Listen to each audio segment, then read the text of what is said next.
नमस्कार दोस्तों, स्वागत है आपका हमारे YouTube चैनल मैथमेटिक्स क्लासेज में। आज हम लोग बहुत ही बेहतरीन चैप्टर स्टार्ट करने जा रहे हैं क्लास 10th का त्रिकोणमिति, जो कि मैट्रिक बोर्ड परीक्षा 2023 में बहुत ही उपयोगी साबित होने वाला है। इससे 20 नंबर का क्वेश्चन मैट्रिक बोर्ड परीक्षा में पूछा जाएगा। तो आप लोग इस वीडियो को लास्ट तक देखिएगा और एक एक चीज को बारीकी से समझाएंगे। तो चलिए हम लोग वीडियो को स्टार्ट करते हैं। सबसे पहले समझना है कि त्रिकोणमिति क्या चीज है, ठीक। तो उसको देखिए। पहले त्रिकोणमिति को इंग्लिश में ट्रिगोनोमेट्री कहा जाता है। ट्रिगोनोमेट्री, TRIGONOMETRY,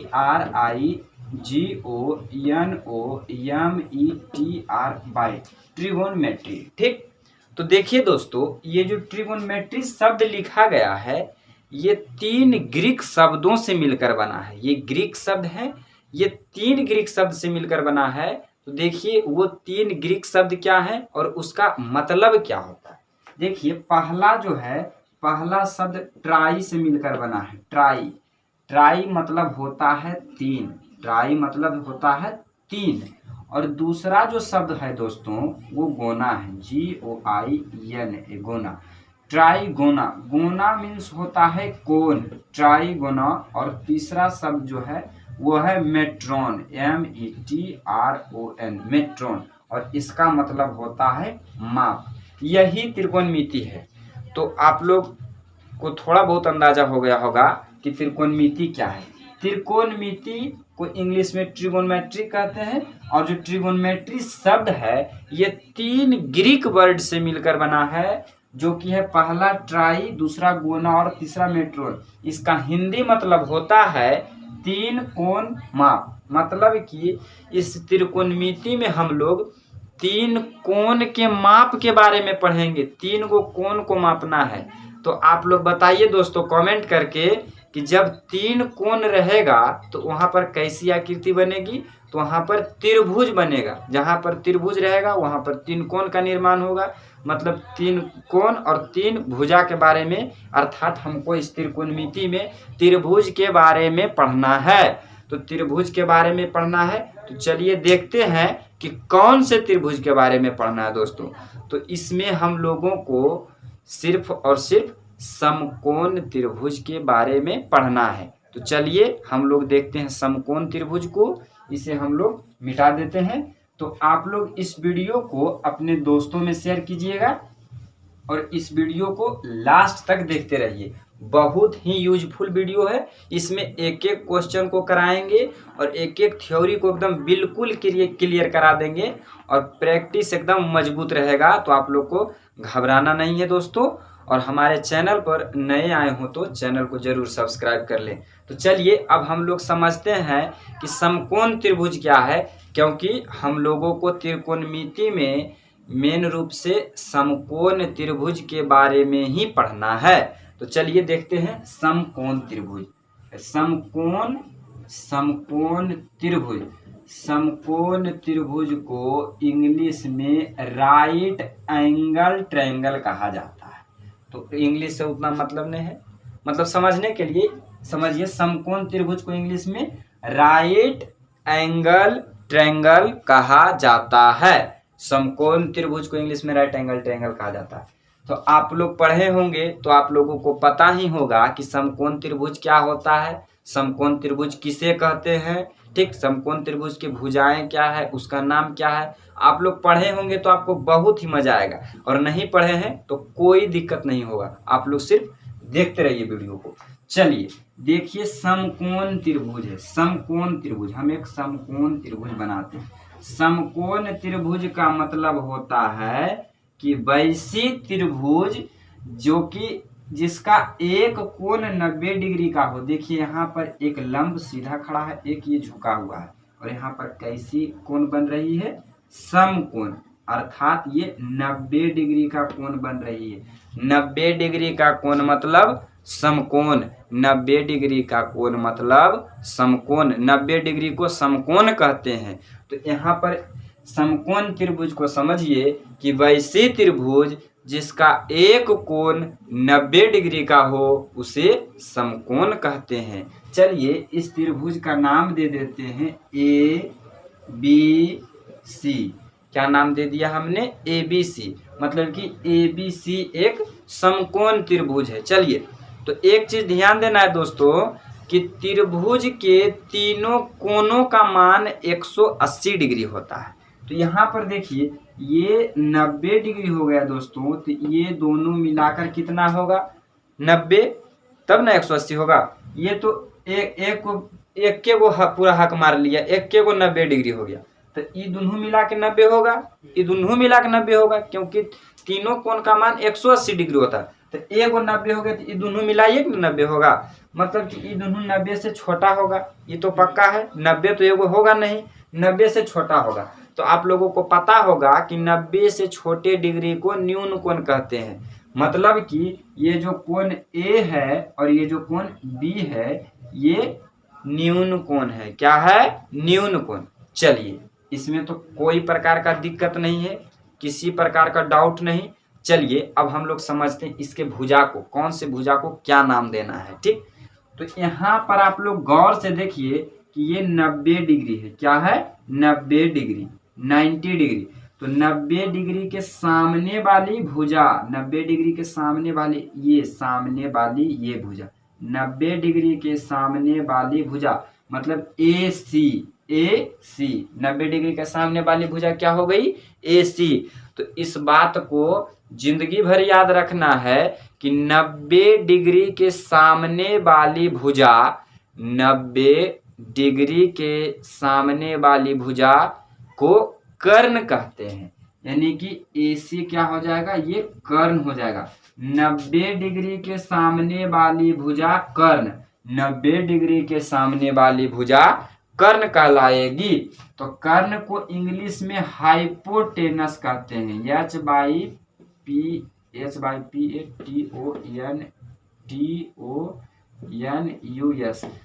स्पेलिंग में थोड़ा बहुत मिस्टेक होगा तो उसको नहीं ध्यान देना है। ठीक, तो इसको कर्ण कहते हैं। 90 के सामने वाली भुजा कर्ण, कर्ण को यच हाइपोटेनस बोलते हैं, इसीलिए इसको यच से दर्शाया जाता है, यच से। यानी कि कर्ण जहां पर यच लिखा हुआ रहेगा तो क्या समझेंगे कि कर्ण लिखा हुआ है। ठीक, कर्ण लिखा हुआ है। ठीक, और ये बाकी जो दो भुजाएं बच गई वो लंब है, एक लंब हो जाएगा और एक आधार हो जाएगा, एक लंब हो जाएगा और एक आधार हो जाएगा। तो लंब को इंग्लिश में परपेंडिकुलर कहा जाता है, लंब को इंग्लिश में परपेंडिकुलर कहा जाता है, इसीलिए इसको P से दर्शाएंगे, इसीलिए इसको P से दर्शाएंगे। और आधार को इंग्लिश में बेस कहा जाता है, इसीलिए इसको B से दर्शाएंगे। देखिए दोस्तों, आप लोगों को पता होगा कि ये जो लंब और आधार है ये कभी आधार हो जाता है, ये कभी लंब हो जाता है। यहाँ पर लंब हो सकता है, यहाँ पर आधार हो सकता है, यहाँ पर आधार हो सकता है, यहाँ पर लंब हो सकता है। यानी कि आधार और लंब, परपेंडिकुलर और बेस बदलते रहता है, चेंज होते रहता है, लेकिन ये कर्ण हमेशा फिक्स रहेगा। जो सबसे लंबी भुजा रहेगी या फिर 90 डिग्री के सामने वाली भुजा कर्ण कहलाएगी, 90 डिग्री के सामने वाली भुजा कर्ण कहलाएगी। तो देखिए कि ये मतलब कि लंब कब होगा और आधार कब होगा, तो देखना है। एक और दूसरा फिगर बनाते हैं, इसको मिटा देते हैं, उसके बाद समझना है कि लंब कब होगा और आधार कब होगा। ठीक, तो उससे समझिए लंब कब होगा और आधार कब होगा। इस बात को एकदम क्लियर रखना है कि कब हम लंब कहेंगे और कब हम आधार कहेंगे। देखिए दोस्तों, ये हमने फिर से एक समकोण त्रिभुज बना लिया। ठीक, हमने एक समकोण त्रिभुज बना लिया, इसका नाम A और B और ये C दे दिया, और यहाँ पर ये 90 डिग्री। तो अभी तुरंत हमने बताया कि 90 डिग्री के सामने वाली भुजा कर्ण, मतलब कि ये जो AC है ये कर्ण हो जाएगी, मतलब कि यच हो जाएगी, हाइपोटेनस हो जाएगी। ठीक, AC जो भुजा है वो कर्ण कहलाएगी। अब यहाँ पर देखिए, हमने बताया था कि A न्यून कोण है और कोण C यह भी न्यून कोण है। यदि क्वेश्चन में बात किया जाएगा कि हम लोग इसको न्यून कोण मान रहे हैं, मतलब कि इसको हम लोग थीटा मान रहे हैं, थीटा मतलब न्यून कोण को दर्शाता है, थीटा कुछ नहीं है, कोण को दर्शाने के लिए सिर्फ थीटा, अल्फा, बीटा, गामा ये सभी का यूज किया जाता है। तो देखिए यहाँ पर थीटा लिखें मतलब कि थीटा क्या हो गया, न्यून कोण। न्यून कोण, इस न्यून कोण के बात कर रहे हैं, ये वाला जो सी है ना, इस न्यून कोण के बात कर रहे हैं। तो इस चीज को देखिए, अभी हम बताए थे कि लंब और आधार बदलता है, तो देखिए कैसे बदलेगा। 90 डिग्री के सामने वाली भुजा AC, मतलब ये कर्ण हो गई। 90 डिग्री के सामने वाली भुजा कर्ण, और ये है C, कोण C, इसको हम लोगों ने न्यून कोण माना है। तो न्यून कोण के सामने वाली भुजा लंब, न्यून कोण के सामने वाली भुजा लंब यानी कि P, परपेंडिकुलर। और ये जो बाकी बच गया वो आधार हो जाएगा, वो बेस हो जाएगा, आधार।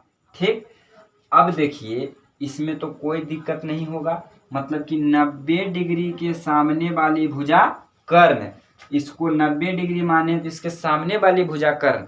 यदि इसको, इसमें दो न्यून कोण है, ए और सी न्यून कोण है, यदि हम कोण सी के बारे में चर्चा करेंगे, कोण सी के न्यून कोण मानेंगे, तो जो न्यून कोण माने हैं, जो न्यून कोण माने हैं उसके सामने वाली भुजा लंब, उसके सामने वाली भुजा लंब हो जाएगी, परपेंडिकुलर हो जाएगी, और वो जो बाकी बच गया वो बेस हो जाएगा, वो आधार हो जाएगा। ठीक, ये समझ गए होंगे। चलिए, हम इसको थीटा नहीं मानकर, कोण सी को थीटा नहीं मानकर हम लोग कोण ए को थीटा मानते हैं, कोण ए को न्यून कोण मानते हैं। हम सी को नहीं मान रहे हैं, चलिए सी को मिटा दे रहे हैं, हम लोग कोण ए को थीटा मान रहे हैं, मतलब हम न्यून कोण ए के चर्चा कर रहे हैं। इस एक को न्यून कोण हमने माना, तो इस ए को न्यून कोण माना, तो इसके सामने वाली भुजा लंब हो जाएगी यानी कि परपेंडिकुलर हो जाएगी, और ये जो बाकी बच गया वो आधार हो जाएगा, वो बेस हो जाएगा, वो आधार हो जाएगा, बेस हो जाएगा। ठीक, तो आप समझ गए होंगे कि इसको न्यून कोण लेंगे तो ये वाला लंब, और इसको न्यून कोण लेंगे तो ये वाला लंब। ठीक, पहले हम लोगों को कर्ण के बारे में डिसाइड कर लेना है कि 90 डिग्री के सामने वाली भुजा, 90 डिग्री के सामने वाली भुजा कर्ण कहलाएगी, और न्यून कोण के सामने वाली भुजा लंब कहलाएगी, और बाकी जो बच गया वो आधार। ठीक, तो आई होप कि इस कंसेप्ट को आप लोग बढ़िया समझे होंगे।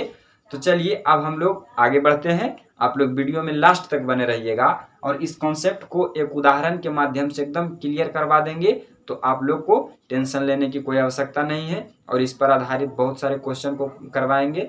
तो चलिए अब हम लोग आगे बढ़ते हैं, इसको थोड़ा मिटा देते हैं, कुछ फॉर्मूला को लिखते हैं जो कि आप लोगों ने पिछले पढ़ा होगा।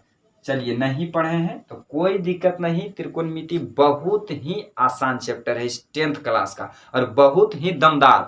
आप इसे पढ़िएगा तो आसान लगेगा, और नहीं पढ़िएगा तो भारी लगेगा। पढ़ने पर कोई चीज, मतलब कि पढ़िएगा तो कोई चीज भारी नहीं है। दशरथ मांझी यदि सोच लेता, दशरथ मांझी यह सोचता कि इस पहाड़ को तोड़ना मुश्किल है, इस पहाड़ को तोड़ना मुश्किल है, तो वो छेनी हथौड़ी से एक रास्ता नहीं बना देता। ठीक, दशरथ मांझी छेनी हथौड़ी से वो एक रास्ता बना दिया, तो ये 10वां वाला किताब नहीं टूटेगा आपसे। तो आप लोग को कंसंट्रेट होकर पढ़ना है। और चलिए अब हम लोग आगे बढ़ते हैं। चलिए पहले देखिए, हम एक समकोण त्रिभुज बना लेते हैं। इतना बार इसको बनाएंगे, इतना बार बनाएंगे, इतना बार समकोण त्रिभुज को बनाएंगे कि एकदम जिंदगी भर मरते मरते दम तक नहीं भूलना है। इतना बार त्रिभुज को बना देंगे, इतना बार कर्ण लंब करवा देंगे कि कभी नहीं भूलिएगा। तो चलिए देखिए, ये हो गया ए, और ये हो गया बी, और ये हो गया सी। ये तो नाम लिख दिए, इसमें तो कोई बड़ा तीर मारे नहीं है। 90 डिग्री इसको समकोण एक खंभा जैसा खड़ा है, तो इसके सामने वाली भुजा, सॉरी, इसके सामने वाली भुजा कर्ण होगी, ये 90 डिग्री हो गया, और इसके सामने वाली भुजा क्या कहलाएगी, कर्ण कहलाएगी। ये कर्ण कहलाएगी यानी कि हाइपोटेनस, यच कहलाएगी। ठीक, और दोस्तों हम इसको न्यून कोण मान रहे हैं, इसको न्यून कोण माने, इसको थीटा माने। ठीक, इसको थीटा माने मतलब कि न्यून कोण ई है, हम कोण सी को न्यून कोण माने, तो इसके सामने वाली भुजा लंब कहलाएगी। ये लंब यानी कि परपेंडिकुलर, पी परपेंडिकुलर, और ये जो बीसी बच गया ये आधार है, ये आधार यानी कि इसको बी से दर्शाते हैं। तो दोस्तों आप लोग 7th क्लास यानी कि 7वां में आप लोग पढ़े होंगे पाइथागोरस प्रमेय। पाइथागोरस प्रमेय बहुत ही हल्का सूत्र है पाइथागोरस का। ठीक, तो देखिए पाइथागोरस प्रमेय क्या होता है, इसको थोड़ा देखना है। पाइथागोरस प्रमेय, पाइथागोरस पाइथागोरस एक बहुत महान गणितज्ञ थे। उन्होंने यह सूत्र दिया था पाइथागोरस प्रमेय। उन्होंने यह बताया था दोस्तों, समकोण त्रिभुज के बारे में पाइथागोरस महोदय ने बताया था। समकोण त्रिभुज के बारे में उन्होंने एक संबंध स्थापित किया, उन्होंने एक फॉर्मूला दिया जो कि अब उन्हीं के नाम पर रह गया, पाइथागोरस प्रमेय। जो भी फॉर्मूला वगैरह जो भी होते, साइंस हो या फिजिक्स केमिस्ट्री जो भी हो, जो चीज़ का खोज करेगा अपना ही नाम पर रखेगा। क्यों? क्योंकि उसको बार बार आदमी याद करे। ठीक, अभी पाइथागोरस का नाम मरहरा गया है लेकिन उसको याद कर रहा है लोग। ऐसा काम करो कि तुम्हारा नाम हो, समझ रहे ना। देखिए, उन्होंने फॉर्मूला दिया कि कर्ण स्क्वायर, कर्ण स्क्वायर मतलब कर्ण को स्क्वायर कीजिए, कर्ण को स्क्वायर कीजिए, मतलब कर्ण 5 देल है तो 5 पर स्क्वायर लगे, 5 पचे 25। ठीक न, कर्ण स्क्वायर बराबर, देखिए इसका स्क्वायर कीजिएगा तो किसके बराबर होगा? लंब के बराबर, लंब के स्क्वायर के बराबर प्लस आधार के स्क्वायर के बराबर। यही फॉर्मूला दिया है पाइथागोरस महोदय ने। कर्ण स्क्वायर बराबर लंब स्क्वायर प्लस आधार स्क्वायर, यह फॉर्मूला पाइथागोरस महोदय ने बताया है। कर्ण स्क्वायर बराबर लंब स्क्वायर प्लस आधार स्क्वायर, कर्ण स्क्वायर बराबर लंब स्क्वायर प्लस आधार स्क्वायर, कर्ण स्क्वायर बराबर लंब स्क्वायर प्लस आधार स्क्वायर। इसको एकदम कंठस्थ कर लेना है। और इस पर देखिए थोड़ा बहुत एग्जाम्पल अभी हम लेकर बताते हैं जो कि आप लोगों को याद रखना होगा। ये सभी को आप यदि लिखना चाहते हैं तो स्क्रीनशॉट ले लीजिए, नहीं तो पीडीएफ पाना चाहते हैं तो हमें कमेंट करके बताइए, हम अपना व्हाट्सएप ग्रुप में आपको ऐड कर देंगे। तो चलिए इसको थोड़ा हम लोग क्लीन करते हैं और इस पर आधारित कुछ थोड़ा बहुत बेसिक जो है उसको हम लोग बताते हैं। उसके बाद हम लोगों को 10th में जो सिलेबस है उसके और आगे बढ़ेंगे। चलिए, तो देखिए ये पाइथागोरस प्रमेय था। ठीक, कर्ण स्क्वायर बराबर लंब स्क्वायर प्लस आधार स्क्वायर, इसको हम लोग क्लीन करते हैं। ठीक, इसको हम लोग मिटा देते हैं। अब थोड़ा अपना कैलकुलेशन करना है और कमेंट करके बताना है कि कितना आंसर आता है, आप लोग कितना समझ रहे हैं। ठीक, देखिए हमने एक समकोण त्रिभुज बनाया दोस्तों, समकोण त्रिभुज बनाया। ठीक, ए बी सी। ठीक, हमने इसको 3 माना, इसको 4 माना, और ये बताइए कि ये कितना होगा, AC भुजा कितना होगा। ये 90 डिग्री है दोस्तों, तो ये कर्ण हो जाएगा। ये तो आपको पता ही होगा कि कर्ण होगा। ठीक, ये कर्ण है, मतलब कि हमको क्या निकालना है? कर्ण निकालना है। तो कर्ण निकालना है हमको, ये कर्ण को निकालना है, इस कर्ण को, हाइपोटेनस को निकालना है। ठीक, कर्ण को निकालना है। तो अभी हमने क्या फॉर्मूला पढ़ा कि कर्ण स्क्वायर बराबर, यही ना फॉर्मूला पढ़े थे, कर्ण स्क्वायर बराबर लंब स्क्वायर, लंब स्क्वायर प्लस आधार स्क्वायर। यही फॉर्मूला था, यही फॉर्मूला से निकलेगा। यही ना फॉर्मूला पढ़े थे, कर्ण स्क्वायर बराबर लंब स्क्वायर प्लस आधार स्क्वायर। निकालना हमको क्या है दोस्तों? कर्ण निकालना है। यहाँ पर दिया कुछ है कर्ण स्क्वायर, तो कर्ण स्क्वायर के तो हमको कोई जरूरी नहीं है। हमको क्या चीज का जरूरी है? कर्ण का जरूरी है। हमको स्क्वायर का 1 पैसा का जरूरी नहीं है, हमको कर्ण का जरूरी है। तो इस स्क्वायर को हटा देंगे, इस स्क्वायर को हटा देंगे, सिर्फ हमको कर्ण चाहिए। स्क्वायर को हटा दिए, हटा दिए तो इसे थोड़े हटेगा।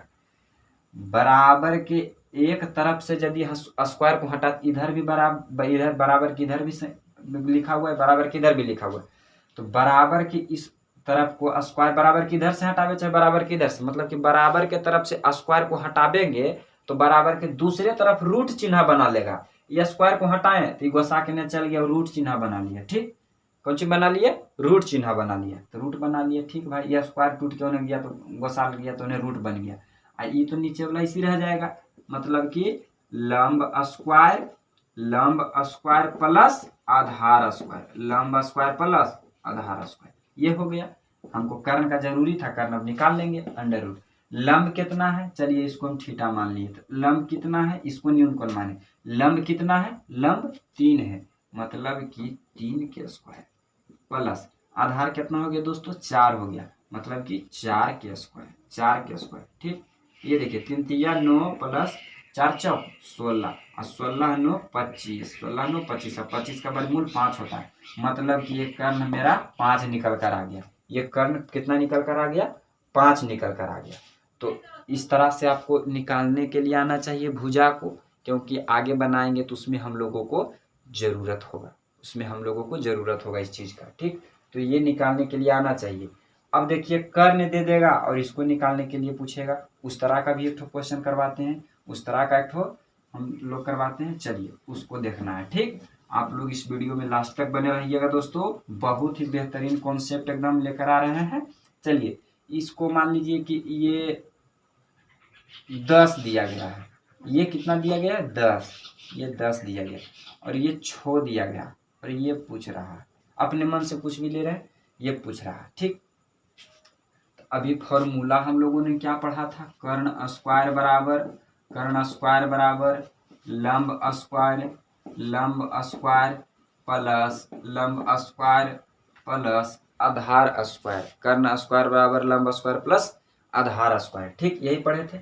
लेकिन देखिए यहाँ पर कर्ण तो ये है 90 के सामने वाली भुजा, ये तो कर्ण है, ये कर्ण है, और ये जो 90 के सामने वाली भुजा है ये लंब है और ये आधार है। इतना तो आपको करने के लिए आ ही गया होगा। आप लोग रेगुलर वीडियो इतना दूर तक देखे होंगे, तो भुजा को डिसाइड करने के लिए कि कौन कर्ण है, कौन लंब है, कौन आधार है, इतना नहीं आया है तो कोई उपाय नहीं है। अब कोई उपाय नहीं है, इतना के लिए समझने के लिए नहीं आया तो आप लोग पढ़ने के लिए छोड़ दीजिए। ठीक, इतना आना चाहिए। इतना पढ़ाने के बावजूद इतना नहीं आया तो दिक्कत है। ये कर्ण है, ये लंब है और ये आधार है। तो हमको निकालना क्या चीज़ है, हमको लंब निकालना है। मतलब लंब यहाँ है, इसको निकालना है। तो ई पटी आधार है तो इसका तो कोई जरूरी नहीं है, आधार को इधर कर लेते हैं। यानी कि कर्ण स्क्वायर तो ऐसा ही रह जाएगा, लेकिन आधार का तो इधर कोई जरूरी नहीं, आधार को इधर भेजे, प्लस इधर आएगा तो माइनस हो जाएगा, मतलब कि माइनस आधार स्क्वायर बराबर इधर क्या बच गया दोस्तों, लंब स्क्वायर। तो हमको तो स्क्वायर निकालना नहीं, लंब तो स्क्वायर को हटाएंगे तो इधर रूट बन जाएगा ना, रूट कर्ण स्क्वायर माइनस आधार स्क्वायर बराबर लंब, और इस फॉर्मूला पर रख देंगे, निकल जाएगा। कर्ण कितना है 10, यानी कि 10 का स्क्वायर माइनस आधार कितना दिया गया 6, यानी कि 6 का स्क्वायर, ये लंब हो जाएगा।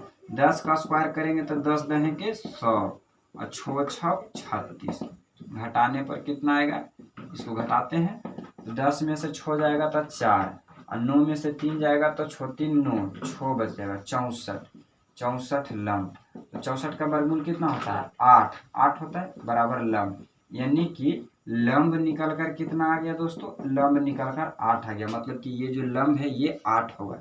ये भुजा निकालने के लिए आना चाहिए। ठीक, तो आप लोगों को नहीं आता है तो धीरे धीरे प्रैक्टिस कीजिएगा तो आ जाएगा, उसके लिए नहीं टेंशन लेना है। ठीक, आप लोग जितना क्वेश्चन प्रैक्टिस कीजिएगा आपका स्ट्रॉन्ग उतना ही में स्ट्रॉन्ग होगा। ठीक, तो आप लोग को टेंशन इस बात को नहीं लेना है।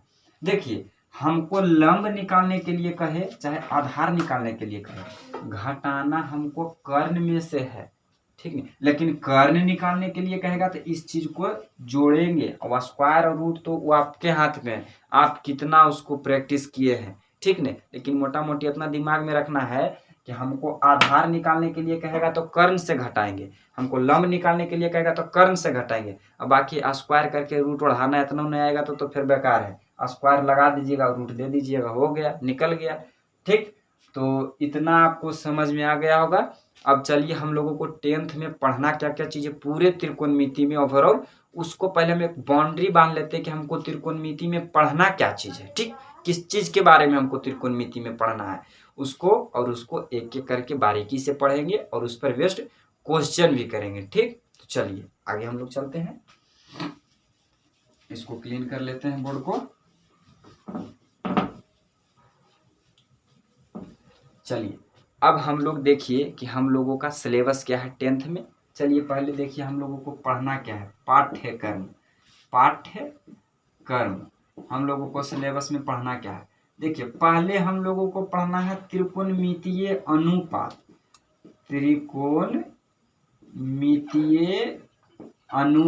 हम लोगों को इसमें त्रिकोणमिति के अनुपात के बारे में पढ़ना है, जो कि आप लोग मतलब कि केसी सिन्हा बुक में देखिएगा तो 8.1 होगा शायद, इसमें हम लोग एक्सरसाइज कंफर्म नहीं, शायद 8.1 होगा। मतलब हमको पहले त्रिकोणमितीय अनुपात पढ़ना है, क्लास 10th का हम लोग बात कर रहे हैं। और दूसरा हम लोगों को त्रिकोणमितीय कोण पढ़ना है, त्रिकोणमितीय कोण, त्रिकोणमितीय कोण। हम लोग इसमें त्रिकोणमितीय कोण को पढ़ेंगे, जिसमें कि आप लोगों को 0 डिग्री पढ़ना होगा, 0 डिग्री, 30 डिग्री के बारे में पढ़ना होगा, 45 डिग्री के बारे में पढ़ना होगा, 0, 30, 45, 60 डिग्री के बारे में पढ़ना होगा और 90 डिग्री के बारे में पढ़ना होगा।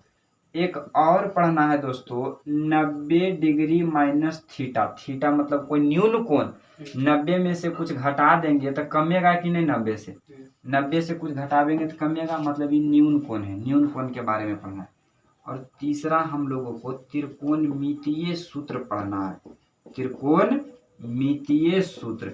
तीसरा हम लोग त्रिकोणमितीय सूत्र के बारे में पढ़ेंगे। इसमें एक्सरसाइज 8.4 बनेगा इसके, ठीक। इससे 8.1, 8.2, 8.3, 8.23 इसी पर बन जाएगा, इस पर, और 8.4 इस पर बनेगा।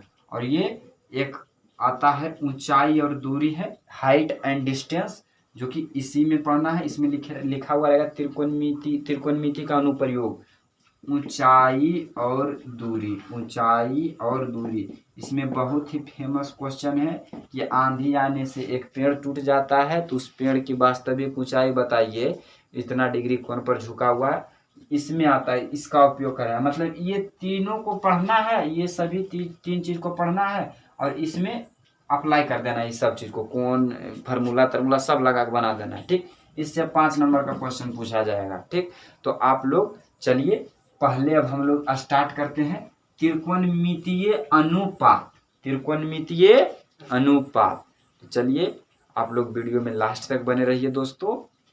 अब हम लोग स्टार्ट करेंगे त्रिकोणमितीय अनुपात, त्रिकोणमितीय अनुपात। अब हम लोग इसमें त्रिकोणमितीय अनुपात के बारे में पढ़ेंगे, तो आप लोग को अच्छी तरीके से समझ में आ रहा होगा, मुझे विश्वास है। अब हम लोग इसमें पढ़ेंगे त्रिकोणमितीय अनुपात, त्रिकोणमितीय अनुपात, त्रिकोणमितीय अनुपात। अनुपात का दूसरा नाम निष्पत्तियां है, निष्पत्तियां, त्रिकोणमितीय अनुपात या त्रिकोणमितीय निष्पत्तियां। तो आप लोगों को हम बता दें दोस्तों कि जो त्रिकोणमितीय अनुपात है वह त्रिकोणमितीय अनुपात केवल 6 गो है, त्रिकोणमितीय अनुपात ओनली अबाउट 6 इन ट्रिगोनोमेट्री। त्रिकोणमितीय अनुपात 6 होते हैं। त्रिकोणमितीय अनुपात कितने होते हैं? 6 गो होते हैं। हम उसको लिखते हैं और उसे याद करने की कोशिश कीजिएगा, याद करने का, और उसको याद रखिएगा। इस पर हम आपका 8.1 बनेगा और बहुत ही हल्का है, मतलब कि यही त्रिकोणमिति का जान है। इससे ही त्रिकोणमिति पूरा इसी पर आधारित है। त्रिकोणमिति फॉर्मूला हो या कोण हो, सभी इसी पर आधारित है। तो त्रिकोणमितीय अनुपात की संख्या 6 होती है, 6 को त्रिकोणमितीय अनुपात होता है। इस बात को आप लोग ध्यान में रखिएगा कि त्रिकोणमितीय अनुपात 6 होते हैं। देखिए किस तरह से लिखना है। पहला 3 को ऊपर में लिखना है, 3 के सीक्वेंस में लिखना है। पहला होता है साइन थीटा। आप समझ गए होंगे कि थीटा क्या चीज है, जो आप लोग पूरा वीडियो मन से देखे होंगे ध्यान से। तो साइन थीटा। दूसरा होता है कॉस थीटा और तीसरा होता है tan theta. Sign theta, cos theta, tan theta.